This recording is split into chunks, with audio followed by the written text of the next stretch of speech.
ಮಾವ ಆಶೀರ್ವಾದ ಮಾಡಿ. ಅಯ್ಯೋ ಸರಿಯಪ್ಪ, ಈಗಲೇ ನಮಸ್ಕಾರ ಮಾಡಬೇಡ. ಮುಂದೆ ನಿನ್ನ ಪಾದ ತೊಳೆದು ನಿನ್ನ ಪೂಜೆ ಮಾಡೋ ಶಾಸ್ತ್ರ ಇದೆ. ನಮ್ಮ ಮದುವೆಯಲ್ಲಿ ಅದೊಂದು ಶಾಸ್ತ್ರನ ಕ್ಯಾನ್ಸಲ್ ಮಾಡಿಸ್ಬೇಡ. ಎಲ್ಲಾದರೂ ಉಂಟೆ, ಆ ಶಾಸ್ತ್ರದಿಂದ ಒಂದು ದೊಡ್ಡ ಕಥೆನೇ ಇದೆ. ಹೆಣ್ಣು ಹೆತ್ತವರಿಂದ ಕನ್ಯಾದಾನ ಪಡೆಯೋ ಹುಡುಗ ದೇವ್ರಿಗೆ ಸಮಾನ ಅನ್ನೋ ವಾಡಿಕೆ.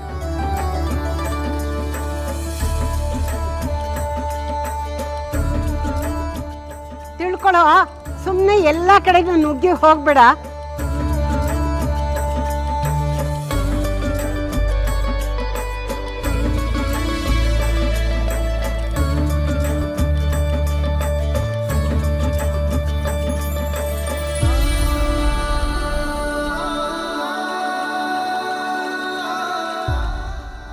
ನಾವು ಲೇಟಾಗಿ ಬಂದಿಲ್ಲ ಅಂದ್ಕೊಂತೀನಿ.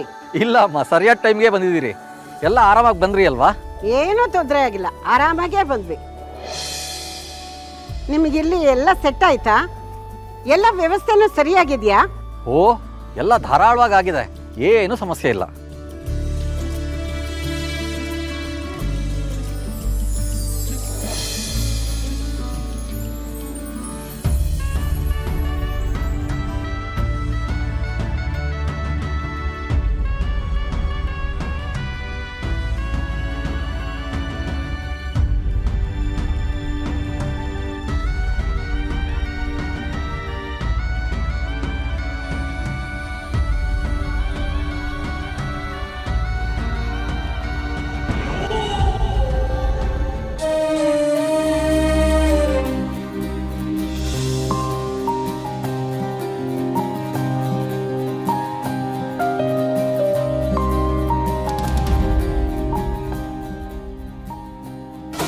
ಶರಪ್ಸ ಇದೆಯಾ?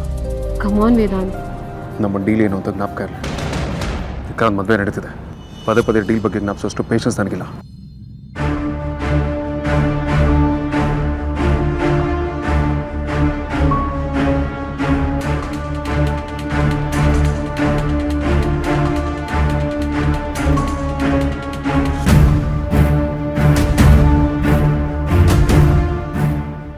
ಸಾರ್ಥಕ, ನಮ್ಮ ಆದ್ಯನ್ಗೆ ಉಪಚಾರದಲ್ಲಿ ಯಾವ ಕೊರತೆನೂ ಬರಬಾರ್ದು ಕಣೋ. ಈಗ ಅವಳು ಬೀಗರ ಮನೆಗೆ ಸೇರಿದವಳು. ಅಮ್ಮು, ಎಲ್ರಿಗೂ ಹಾರ ಹಾಕಿ ಸ್ವಾಗತ ಕೋರು. ಬಾವಾ ನೀವು ಬನ್ನಿ.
ನನ್ಗೇನು ಹಾರ ಹಾಕೋದು ಬೇಡ.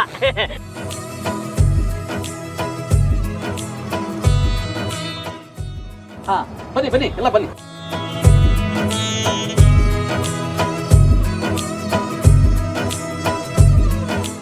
ಅಗ್ರಜ, ನೀನು ಏನೋ ಮಾತಾಡಬೇಕು.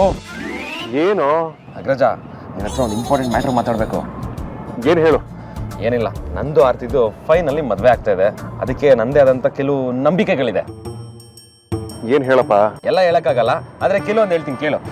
ನಂದು ಆರ್ತಿ ಮದುವೆ ಆಗ್ಬೇಕಾದ್ರೆ ಮನೆಗೆ ಹೋಗ್ತೀವಲ್ಲ, ಅವಾಗ ಈ ದೊಡ್ಡ ದೊಡ್ಡ ಕಾರೆಲ್ಲ ಬೇಡ, ನಮ್ದು ಫಸ್ಟ್ ಕಾರ್ ಇತ್ತಲ್ಲ ಅದು ಹಾಗೆ ಬರಬೇಕು ವಿತೌಟ್ ಡೆಕೋರೇಷನ್. ಸರಿ. ಆ್ಯಂಡ್ ಇನ್ನೊಂದೇನಂದ್ರೆ ನಂದು ಆರ್ತಿದ್ದು ಫಸ್ಟ್ ನೈಟಲ್ಲಿ ರೂಮ್ ಏನು ಡೆಕೋರೇಟ್ ಆಗೋದು ಬೇಡ, ಅದು ಹೆಂಗಿರುತ್ತೋ ಆಸ್ ಇಟ್ ಇಸ್ ಹಂಗೆ ಇರಲಿ. ಏಯ್, ನಾನೇನೋ ಇಂಪಾರ್ಟೆಂಟ್ ವಿಷಯ ಹೇಳ್ತೀವಿ ಅಂತಂದ್ರೆ ಬರೀ ನಾನ್ಸೆನ್ಸ್ ಮಾತಾಡ್ತೀಯ. ಸರಿ ಹೋಗಣ. ನಂಗೆ ಗೊತ್ತಿಲ್ಲ, ಅದೆಲ್ಲ ಆಗ್ಲೇಬೇಕಷ್ಟೇ. ನನಗೆ ಗೊತ್ತೇ ಇಲ್ಲ, ನೀನು ಅದು ಮಾಡಲೇಬೇಕು.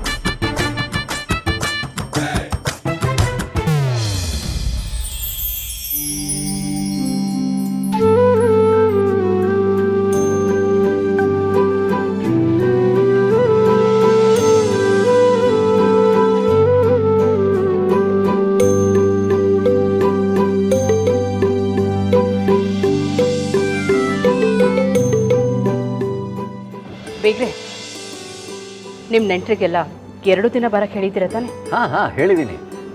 ನಾಳೆ ಬರೋದಕ್ಕಾಗದೇ ಇರೋರಿಗೆ ಇವತ್ತು ಖಡಾಖಂಡಿತವಾಗಿ ಬರಬೇಕು ಅಂತ ಹೇಳಿದ್ದೀನಿ. ಒಳ್ಳೇದಾಯ್ತು. ಅರೇಂಜ್ಮೆಂಟ್ಸ್ ಎಲ್ಲ ಚೆನ್ನಾಗಿದೆ ಅಲ್ಲ? ಚೆನ್ನಾಗಿರಲೇಬೇಕು. ಎಲ್ಲ ನಮ್ಮ ವೇದಾಂತ್ ಮಾಡಿಸಿರೋದು.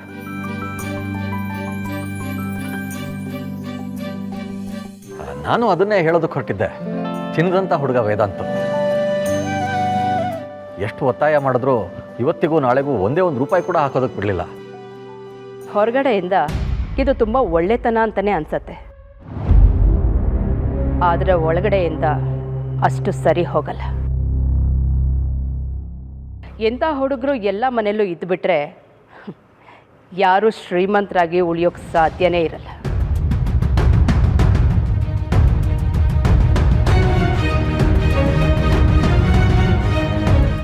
ರೀ, ಮದುವೆ ಮುಗಿತಿದ್ದ ಹಾಗೆ ಇವ್ರ ಋಣನೆಲ್ಲ ಕಳ್ಕೊಂಡ್ಬಿಡ್ಬೇಕು. ಇದಿದ್ರೆ ತುಂಬ ಕಷ್ಟ ಆಗುತ್ತೆ. ಅದು ಸರಿನೇ, ಆದರೆ ವೇದಾಂತ ಆಗಲಿ ವಿಕ್ಕಿ ಆಗಲಿ ಅದಕ್ಕೆ ಅವಕಾಶ ಮಾಡಿಕೊಡ್ತಾರೆ ಅಂದ್ಕೊಂಡಿದ್ಯಾ?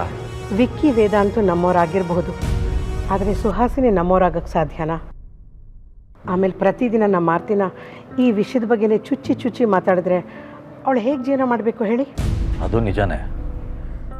ನಿನ್ನ ಪ್ರಕಾರ ಏನು ಮಾಡಬೇಕು ಅಂತ? ಏನು ಮಾಡಬೇಕು ಅಂತಂದರೆ, ಎಲ್ಲನೂ ದುಡ್ಡಲ್ಲಿ ಅಳಿಯೋ ಜನ ಇವರು. ಇವರು ಸಹಜವಾಗಿ ಮಾತಾಡಿದ್ದನ್ನು ನಾನು ನೋಡೇ ಇಲ್ಲ. ಮುಂದೊಂದು ದಿನ ಇವರು ಉಸಿರಾಟಕ್ಕೂ ಎಷ್ಟು ಖರ್ಚಾಗುತ್ತೆ ಅಂತ ಲೆಕ್ಕಾಚಾರ ಹಾಕಿದ್ರೆ ಅದರಲ್ಲಿ ಏನೂ ಆಶ್ಚರ್ಯ ಇಲ್ಲ. ಅದಕ್ಕೆ ಮದುವೆ ಖರ್ಚಲ್ಲಿ ಕಡಿಮೆ ಅಂದರೂ ಒಂದು ಅರ್ಧನಾದರೂ ನಾವು ವಾಪಸ್ ಕೊಟ್ಬಿಡಬೇಕು.